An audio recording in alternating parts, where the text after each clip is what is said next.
नमस्कार। ब्रेक के बाद खबरों में एक बार फिर से आपका स्वागत है। अब बात करते हैं जमशेदपुर की।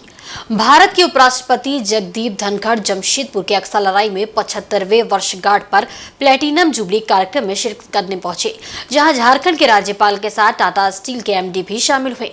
वहीं सुरक्षा के मद्देनजर शहर के कई सड़कों को सील किया गया था, साथ ही कई मार्गों का रूट डाइवर्ट किया गया था।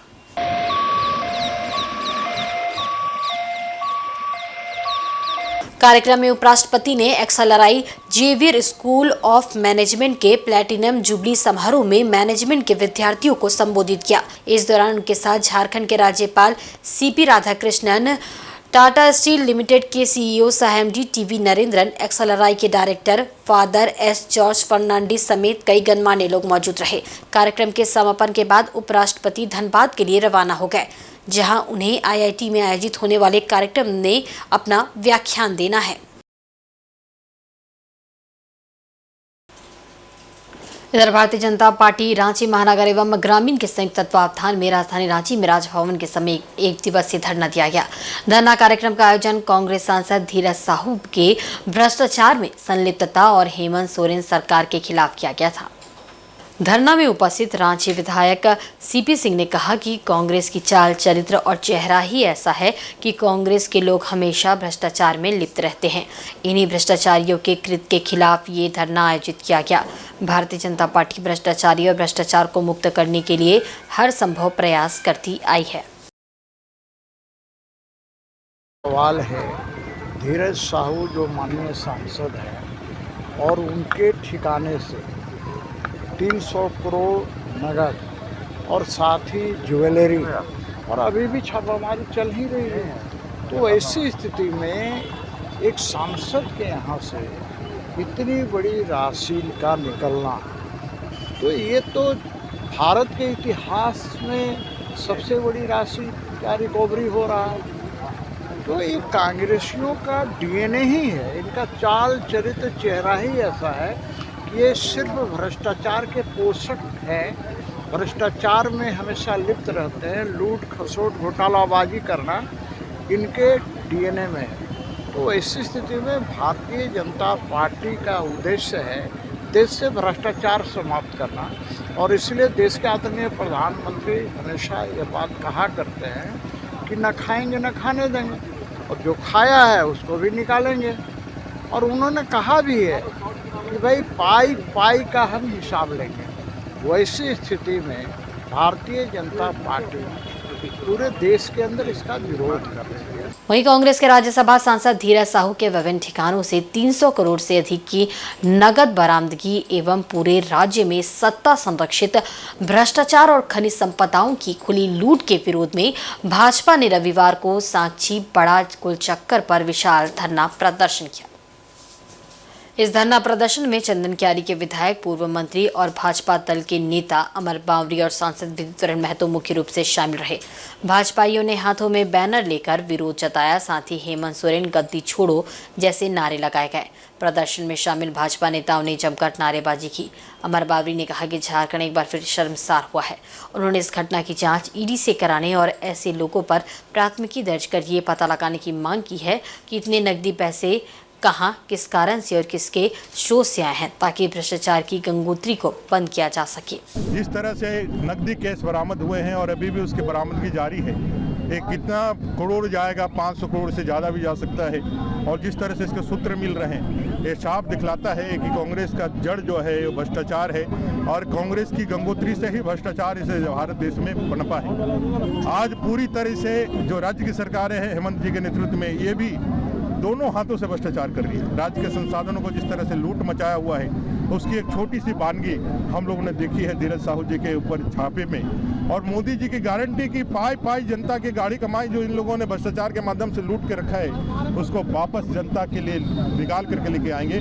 आज उसको हम लोग मूर्तता देख रहा हूँ। मूर्त होते हुए मैं ये मांग करता हूँ कि इस पूरे घटनाक्रम की जांच ईडी करे और ऐसे लोगों पे एफआईआर दायर करके इनके ऊपर यह पता लगाए कि इतने सारे नकदी पैसे कहाँ से, किस कारण से और किस स्रोत से आए, ताकि भ्रष्टाचार की गंगोत्री को बंद किया जा सके।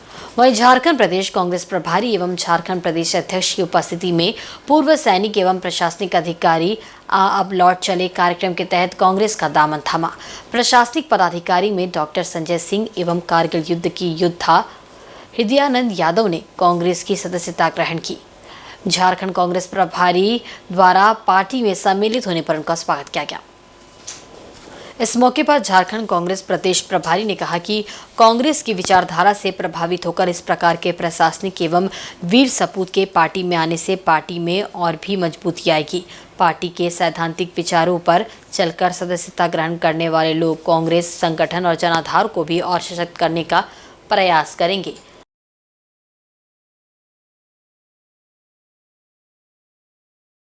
कि हमारे साथ डॉक्टर संजय सिंह जी, जिन्होंने प्रशासनिक सेवा में अपना 30 साल तक के प्रदेश के लोगों की सेवा की और विभिन्न पदों को शोभित करते हुए लोक सेवा में अपना पूरा समर्पण प्रशासन की ओर से दिया। हमें बहुत खुशी है कि आज वो पार्टी की विचारधाराओं से संलग्न होते हुए पूरे समर्पण के साथ लोक सेवा का एक नया आयाम, और जैसा कि अभी हमारे आदरणीय हृदयानंद जी ने कहा कि अपनी दूसरी पारी, जीवन की दूसरी पारी में, जो बचपन से अभी मैं उनसे बात कर रहा था तो सुन रहा था कि 60 के दशक से और आज जो एक बदलाव पूरे देश में, समाज में जिस प्रकार का वो देख रहे हैं और आगे का भविष्य देखते हैं, तो इन सभी चीज़ों के प्रति अपनी नैतिक जिम्मेदारी का निर्वहन करते हुए एक देश का सच्चा नागरिक के नाते और झारखंड की मिट्टी का एक सपूत होने के नाते अपनी जिम्मेदारी का वहन कांग्रेस पार्टी संगठन और उनके कार्यक्रमों से जुड़कर वो कर रहे हैं। हम सब पार्टी की ओर से उनका स्वागत करते हैं। वहीं कारगिल योद्धा का कहना है कि हमारा मिशन होता है दिए गए कार्य को और लक्ष्य को हर हाल में पूरा करना। पार्टी की ओर से जो भी हमें निर्देश दिया जाएगा उसे हम काफ़ी तत्परता के साथ पूरा करने का प्रयास करेंगे। देखिए, हम सिपाही हैं, हमारा काम है आदेश का पालन करना और जो मिशन निर्धारित किया जाए, जो लक्ष्य हमें दिया जाए, उसको प्राप्त करने के लिए अपना पूरा ऊर्जा, जान, जिगर के साथ उसको काम करना, वही एक लक्ष्य है। प्राप्त होगा, ये मेरा वादा है। जो टास्क मुझे दिया जाएगा, जो जनता, मैं ये पक्का मानता हूँ कि जनता विश्वास करेगी, क्योंकि हमने सुरक्षा का जो चक्र है एक पूरा किया है और सब बखूबी पूरा किया है और दूसरा भी पूरा करेंगे और होगा। ये मानता हूँ कि होगा। मैं ऐसा ये मानता हूँ कि जिसने अपनी दादी को और जिसने अपने पिता को बम और बारूद के दर्द से खोया है, खून बहता हुआ देखा है, वही सेना, चाहे वो मिलिट्री हो, पैरामिलिट्री हो, उनके परिवारों का या उस बहते हुए खून का दर्द समझ सकता है। दूसरा कोई समझे ऐसा मुझे लगता नहीं है। वहीं राज्य प्रशासनिक अधिकारी रहे डॉक्टर संजय सिंह का कहना है कि कांग्रेस का इतिहास काफी पुराना रहा है, जो 10 साल में खत्म नहीं होगा। कांग्रेस पार्टी सतत है। कांग्रेस सूर्य है, ग्रहण लग सकता है पर खत्म नहीं हो सकता। देखिए, कांग्रेस देश की सबसे पुरानी पार्टी है। पहली बात, 100 साल से अधिक का एक यात्रा है इसका। देश को आज़ाद कराया। राष्ट्र की परिभाषा क्या है? कांग्रेस दिया। राष्ट्रपिता कांग्रेस दिया। राष्ट्रवाद क्या है? कांग्रेस बतलाया। तो 10 साल के राजनीतिक दौर से कांग्रेस खत्म नहीं होगा। 10 साल की राजनीति को अगर देखकर आप अगर सोचते हैं कि कांग्रेस खत्म हो गया, तो शायद आप भूल रहे हैं वो पंक्ति जो एक बहुत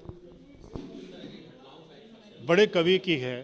इतिहास सिखाता है कैसे गिर जाते हैं उठने वाले, इतिहास सिखाता है कैसे उठ जाते हैं गिरने वाले। इसलिए जब मोहनदास करमचंद गांधी जो बैरिस्टर थे साउथ अफ्रीका में, जब वो छोड़कर एक बैरिस्टर के रूप में जो वो ये काम कर रहे थे, पढ़ाई लिखाई करके, जब वो चंपारण पहुंचते हैं और नील की खेती करने वाले जिनका शोषण ब्रिटिश कर रहे थे उनके लिए खड़े होते हैं, तो वहीं से तैयार होता है देश का सबसे बड़ा नेता जो देश को आज़ादी दिलाता है, जिनके बारे में बचपन में हम लोग सुना करते थे, गाया करते थे। ले लिया आज़ादी तूने, बिना खड़ग बिना ढाल, साबरमती के संग तूने कर दिया कमाल। वहीं आजसू पार्टी के केंद्रीय अध्यक्ष और एनडीए गठबंधन दल में शामिल सुदेश महतो झारखंड के वर्तमान और ज्वलंत विषयों पर पत्रकारों के साथ अपनी राय साझा की। पार्टी के केंद्रीय अध्यक्ष ने कांग्रेस के राज्यसभा सांसद धीरज साहू के घर पर आयकर विभाग की छापेमारी पर कहा कि झारखंड में गठबंधन का दायित्व बनता है कि इस विषय पर वह सार्वजनिक रूप से अपना पक्ष रखे, क्योंकि ये अब पूरी तरह से झारखंड ही नहीं पूरे देश भर के पटल पर उजागर हो चला है और कांग्रेस पार्टी का वर्क कल्चर सामने से दिख रहा है। का तो उन नेता प्रतिपक्ष का अगर प्रथम सत्र में ही जब ये सत्र शुरू हुआ तब होना होता तो उनका एक प्रॉपर दायित्व का निर्वहन होता। कई बॉडी 4 साल से जिनके उनके रहने से कई चीज़ें का जो विधिगत रूप से तैयार होना चाहिए था वो हो नहीं पाया, आज तक कई बॉडी बनी नहीं और आगे भी बहुत उम्मीद नहीं किया जा सकता है, क्योंकि ये अंतिम समय का ये सत्र होगा, 1-2 सत्र ही तो बचे होंगे। आने वाले 15 दिसंबर से झारखंड विधानसभा के शीतकालीन सत्र के विषय में केंद्रीय अध्यक्ष का कहना है कि राज्य के ज्वलंत विषयों को हमारी पार्टी विधानसभा सत्र में रखती है, विषय वस्तु को लेकर अपनी तैयारी करती है। राज्य के ज्वलंत विषय ही हमारी तैयारी होती है और लगातार कई बार से इस विधानसभा सत्र को आपने नज़दीक से देखा है।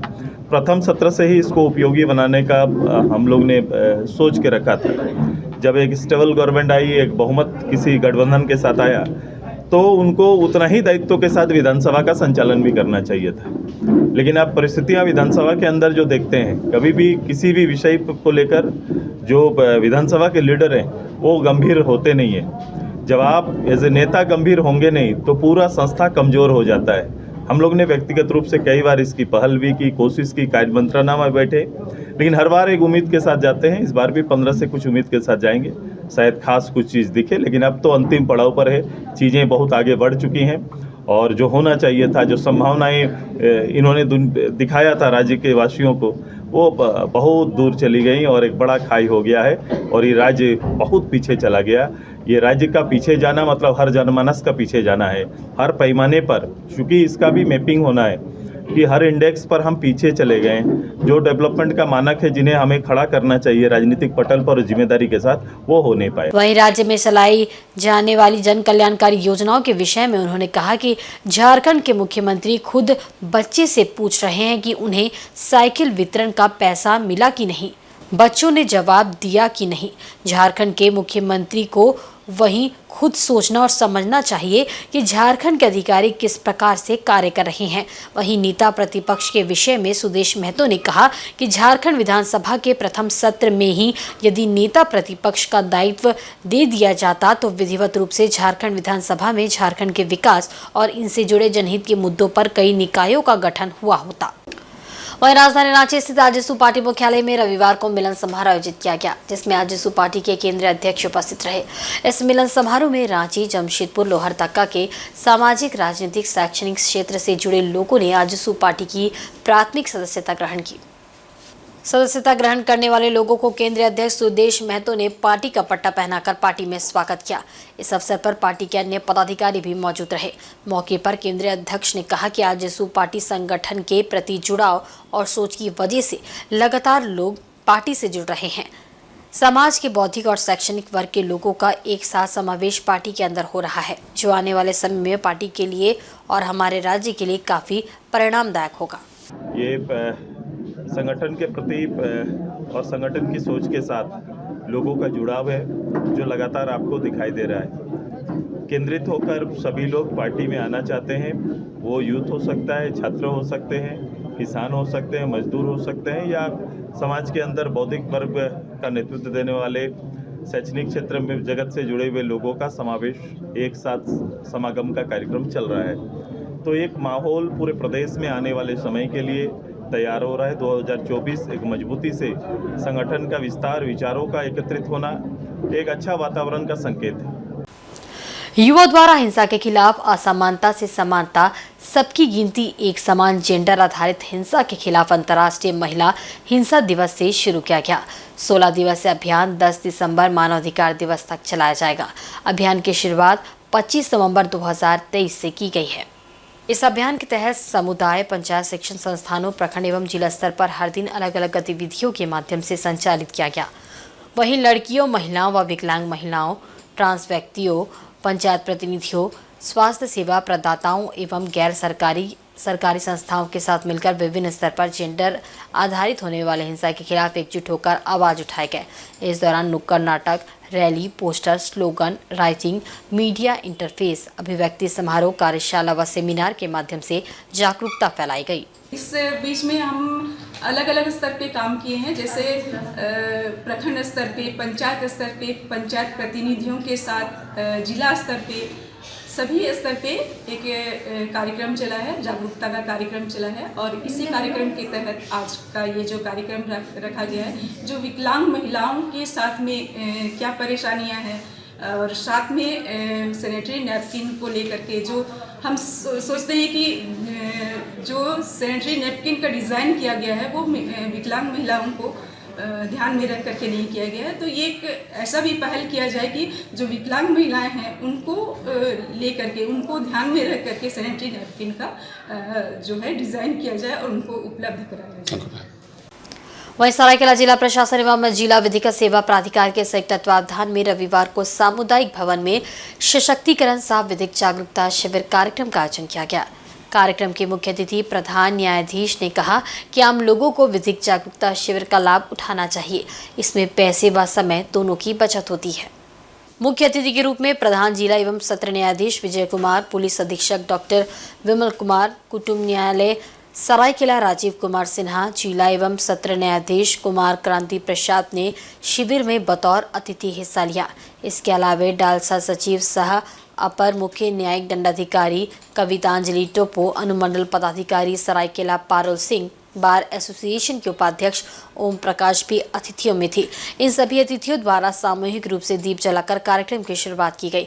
कार्यक्रम को संबोधित करते हुए मुख्य अतिथि प्रधान जिला एवं सत्र न्यायाधीश विजय कुमार ने लोगों से डालसा का सहयोग लेने की अपील करते हुए कार्यक्रम के उद्देश्यों के बारे में बताया। उन्होंने कहा कि विकास की जो भी योजनाएं हैं उसमें आमजनों का हक है, जिसका लाभ देने के लिए प्रशासन विभिन्न माध्यमों से प्रयास कर रहा है।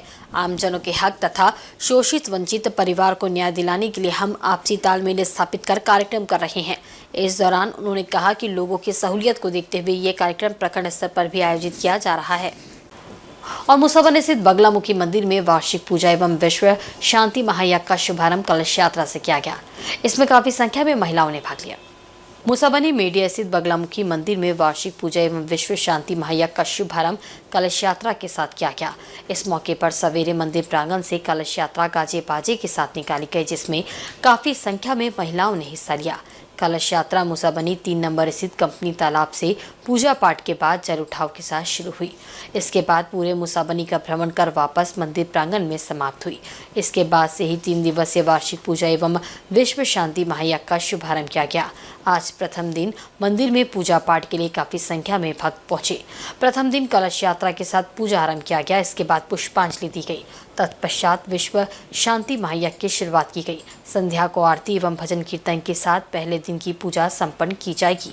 मौके पर भक्तों के लिए भंडारा का भी आयोजन रखा गया है। पूजा विश्व शांति यज्ञ में पहला दिन माँ का ये जो विश्व शांति के लिए 1 लाख जो जप होता है, जप किए हैं, उसका तत्पश्चात दशांश हवन कलश यात्रा से शुरू हो करके आपको दशांश हवन, तर्पण, मार्जन, ब्राह्मण भोजन आदि, रात में भजन कीर्तन इत्यादि इत्यादि सब कुछ माँ का मनोरंजन के लिए किया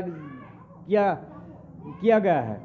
इसलिए हम सबको, सब भक्तगणों को, सबको माँ बगलामुखी का आशीर्वाद दे रहे हैं। सब कोई सुख शांति में रहे, सबका सर्व शत्रु विनाश रहे। वहीं ठंड से बचाव को लेकर मुसाबनी में पूर्वी सिंहभूम जिला परिषद अध्यक्ष बारी मुर्मू ने जरूरतमंदों के बीच कंबल का वितरण किया। इस दौरान 30 कुष्ठ रोगियों के बीच भी कंबल बांटे गए।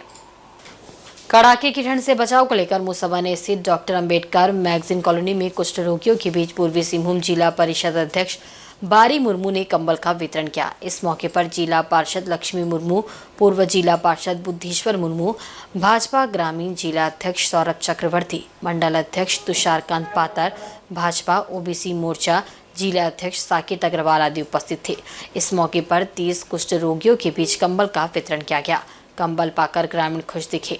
मौके पर जिला परिषद अध्यक्ष बारी मुर्मू ने ग्रामीणों की समस्याएं भी सुनी एवं इसके निदान का भी आश्वासन दिया। समाज सेवा का लिए हमने अपने जो जिला परिषद सदस्य है लक्ष्मी मुर्मू, उनसे कांटेक्ट किया। उन्होंने कहा कि हमारे क्षेत्र में, चूँकि मुझे मालूम नहीं था कि इधर पे एक कुष्ठ आश्रम है बोल के, क्योंकि ये लोग समाज से बहिष्कृत किया हुआ है, समाज से कटा हुआ लोग हैं और इन लोगों को जोड़ना और इन लोगों का सेवा करना अच्छा लगता है। क्योंकि हम भी मानवता का, मनुष्य जन्म होने से मानवता का परिपूर्ण नहीं होता है, तो मानवता को हम किस प्रकार से सेवा दे सके ताकि उसमें हम अपना अच्छा काम में कर सके। तो इसी को लेके हम लोग, आज ठंडा भी बढ़ रहा है, सरकार की ओर से जो बहुत सारा कंबल मिली है, तो उस कंबल को हम लोग अंतिम पंक्ति में जो व्यक्ति खड़े जिसको ज़रूरतमंद है उनको हम लोग आज वितरण किए हैं। और चक्रधरपुर के चंद्री गांव में 2 दिवसीय ग्रामीण स्तरीय क्रिकेट टूर्नामेंट का शुभारंभ हुआ। इस टूर्नामेंट का उद्घाटन समाज सेवी सह मजदूर नेता सिकंदर जामुदा और दिनेश महतो ने किया। उद्घाटन से पहले दोनों अतिथियों का आयोजन समिति द्वारा खेल मैदान में माला पहनाकर स्वागत किया गया। स्वागत कार्यक्रम के बाद अतिथियों ने खिलाड़ियों से परिचय प्राप्त किया। खिलाड़ियों से परिचय प्राप्त करने के बाद सिकंदर जामुदा ने बल्ले से बॉल को मारकर क्रिकेट प्रतियोगिता का उद्घाटन किया। इस क्रिकेट प्रतियोगिता में कुल 16 टीमें भाग ले रही है। टूर्नामेंट की खास बात यह है कि इस टूर्नामेंट में एक टीम में एक ही गांव के खिलाड़ियों को भाग लेने की अनुमति है। सिकंदर जामुदा ने कहा कि ग्रामीण स्तर पर कई खेल प्रतिभाएं हैं जो उचित मंच नहीं मिलने के कारण अपनी प्रतिभा दर्शा नहीं पाती है। इस तरह के खेल के आयोजन से गाँव में छिपी खेल प्रतिभा को मंच भी मिलता है और ग्रामीणों के लिए मनोरंजन का साधन भी बनता है। उन्होंने सभी खिलाड़ियों से बेहतर खेल प्रदर्शन की अपील की और टूर्नामेंट जीतने के लिए शुभकामनाएं दी। और ग्रामीण क्षेत्र के जितने भी खिलाड़ी लोग हैं उन सबों को हौसला बढ़ाने के लिए और एक छोटा मैदान से एक खेल सीखने के लिए ये लोग प्रयास किया है। इसीलिए ये लोग छोटा मोटा जो भी टूर्नामेंट होता है, तो आयोजन कमेटी को भी बहुत धन्यवाद का पत्र देता हूँ। और इसी तरह ग्रामीण क्षेत्र में क्रिकेट फुटबॉल होना चाहिए ताकि छोटा मैदान से खेल करके बड़ा मैदान राष्ट्रीय स्तर से खेलने का अवसर मिले। और आज के बुलेटिन में बस इतना ही। कल फिर हाजिर होंगे कुछ नई खबरों के साथ। तब तक देखते रहें इंसाइड झारखंड न्यूज़। नमस्कार।